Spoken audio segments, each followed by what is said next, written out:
Yes, I take lion's mane every day. It's a great drug.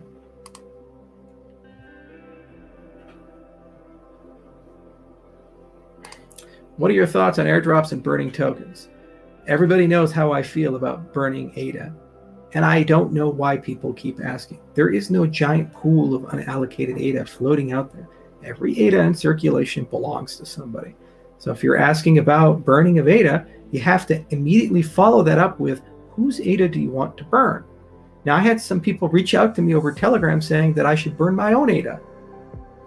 Okay, I guess I don't deserve to be paid for the work I do.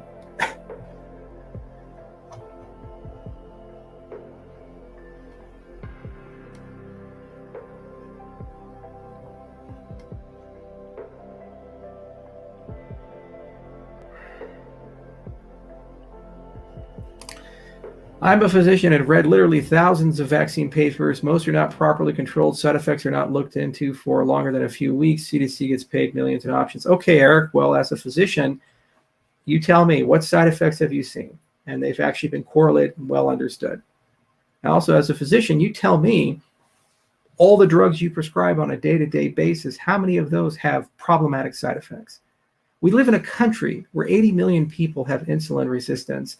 And when they go and get type 2 diabetes, we put them on insulin to treat it.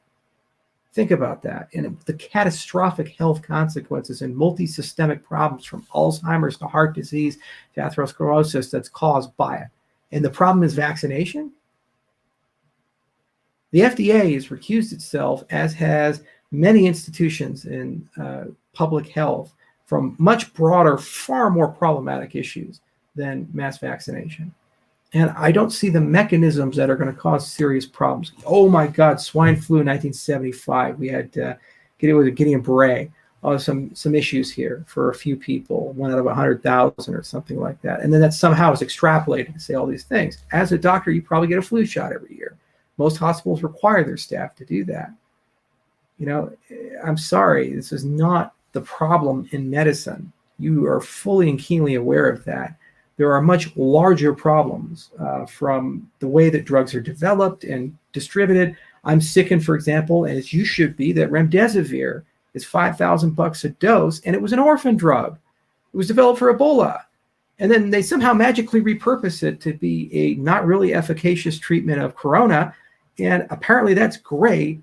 But then all of the other treatments we have, like ivermectin and vitamin D and so forth, are completely ignored or trivialized or attacked when they're over the counter and are made at cost. So there's much bigger problems in medicine. You should be definitely aware of that. I don't think vaccine safety or efficacy is the issue here. The worst case scenario, you're giving people a dud. But for the vast majority of symptoms and side effects, they show up in the first 60 days. And it's very clear when these things happen. Like the rotavirus vaccine, the symptoms and side effects showed up in the first 90 days.